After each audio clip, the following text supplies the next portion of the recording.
Hey, I'm excited to finally be here before you and share my story about the day that my ex-husband got on the Greyhound bus and left and went to another state, and I became a single mom. So let me just say this. Yesterday, April the 5th, would have marked 19 years of marriage. Normally I'm like really depressed, really sad, and I normally don't handle our anniversary very well because I always feel like a failure. Like, it's a reminder every year that I failed my family, I failed my children, I failed him. I always tell people, although he got on the bus and left me with three children, I'm not a victim in our divorce. And I say that because we all bring something to the table, good and bad. And so, both of us were very young, very immature people, parents. And although we loved one another, we didn't always display and communicate our love in a healthy way. We did not have a healthy relationship. And I think that's important, like, to really put that disclaimer out there. And as I have dated over the past couple of years, I've always shared that with people. I'm not a victim in my divorce. And I went to a divorce support group last year after moving back from South Carolina. I came back to Tennessee, and I joined a divorce support group for the first time ever. And it's been, this year marks 7 years for our divorce. And it took me that long to go to a support group, but it was the best thing I could have done. I always say, never is really what it is, but it's never too late to get started to do something. And although I had, tried to do my own healing prior to that, which I did go through seasons of healing along the way, that support group, I think, was what I needed as like the cherry on top, if that makes sense. So let me get into it. So I am a divorced single mom. We have 20-year-old, 18-year-old, and a 11-year-old. We biologically together together have two kids. I'm tripping all over my words. Together we have two children. The two oldest kids are ours, and my youngest one is outside of my marriage. He has our last name because I still have the last name as well. He acknowledges as one of his children. My son calls him dad as well. And so I'm grateful for that. My son knows who his biological dad is and calls him dad as well. So moving right along, that is not a movie, video for another day. And so, I didn't know that he was getting on the Greyhound bus and leaving and going to another state and leaving me with three kids. I thought for sure that he was just going to move in with his best friend, and we were just going to do it from there. There I go. Like, I used to come up with these whole stories in my head, right? I would picture it and say, this is the way it's going to go. And when it didn't go that way, I would be devastated. But I set myself up for that disappointment. I set myself up for that hurt because nobody told me to think that way. And so I learned to stop trying to basically predict what the next move is going to be.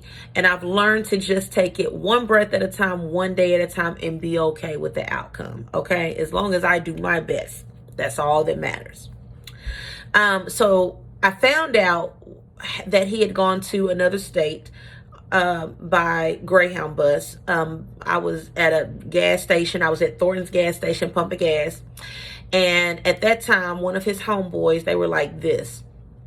He was on the other side of the pump. He was pumping his gas. He said, "Hey, did B make it down there safely?" And I was like, "Make it where?" And he said, "Illinois." And I was like, I didn't know he was in Illinois. And at that point, I hadn't spoken to him. He had left everything. He used to collect movies. My ex-husband used to collect those baseball caps, those hats with the flat bibs. Y'all don't laugh at my nails. It's quarantine, honey. I'm trying to get all of them off. This is the last one. It's hanging on strong.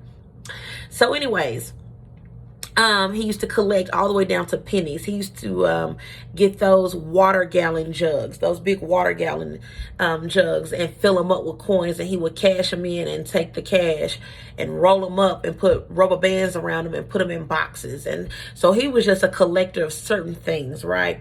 When I tell you this man left everything, he left hats, all of his underwear, socks, t-shirts, and he left everything. Work boots, all of that, and just left. So it honestly, I look at it now, and him and I, we just recently had a conversation probably about I don't know, 7 months ago, and I said that probably was the best thing you could have done for all of us, because the relationship was not a healthy marriage, number one. Number two, I was using him as a crutch and he was using me as a crutch, and it just wasn't good. Half the time we didn't even like each other. You know what I mean? At that time, I had no clue what love languages were. Like I didn't even know what love really was. I thought love was having good sex, to be quite honest. And so after he left, it forced me to dig deep and figure out, who am I? What are things about me? What are my flaws? What are my strengths? It just forced me to really focus on myself and become the woman that I needed to be for myself, become the mother that I needed to become for my children. After he left, prior to him leaving, let me also share this. I was a very spoiled wife. He took very good care of us financially. He was a go-getter. He would work a full-time job, had a little side hustle, plus he started his own business, his own landscaping business when we were together. And so, and his, parents and family were pretty well off. And so anything that he needed and wanted, they provided it, And so at a very young age, at the age of 19, we got married. By then we ended up having our second child, which was our daughter. I had never bought a car before because all of my cars had been bought for me. They bought us a house. I got to pick out the house that I wanted, picked it out, bought it. Brand new furniture, new washer and dryer. I had crystal and anything I wanted, I got. And I had to figure out after he left how to become that go-getter for us, right? For me and my children. And I before that, I used to be just very spoiled and ungrateful. And I'm acknowledging that. I'm saying this out loud. I was very spoiled and very ungrateful, right? I had an entitled type of mindset. And I took a lot of things for granted. These are things that I now regret, by the way. And so, when he left, it forced me to get my hustle and my grind on. It forced me to figure out, okay, for one, I lacked information and knowledge and education. So I had to go and do that. I later became a coordinator for Saks Fifth Avenue. I became a supervisor. I was still to this day, I'm very proud of that. Whenever you say Saks Fifth Avenue. And I later became the owner and creator of Brothers and Sisters Mobile Boutique. I wrote a book, published it, put it on Amazon. It's called From the Lips of a Baby Mama, which you will find out in that book. You would hear me share the fact that he moved on, got with a 19-year-old girl about a month after leaving me and the kids, and still to this day, they're together, by the way. After leaving me with the kids, got with a 19-year-old, and I went from being a wife to a side chick by default. So anyways, and then so I wrote the book. I started considered blog in 2016.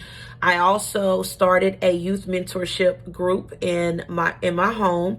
Let's see, I got baptized and gave my life to Christ. I ended up buying myself my first new car on my own, a SUV, child, honey. Opened up my own little credit union account and became a member of a credit union. I mean, like, little victories were like big for me because I hadn't done anything on my own up until that point.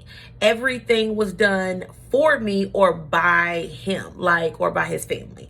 And so I was just like excited over little things. I ended up having a professional interior designer come in my home and do some designing in my home, and had a nice little town home. And because before moving to that city and moving in that townhome, remind you, I was a homeowner.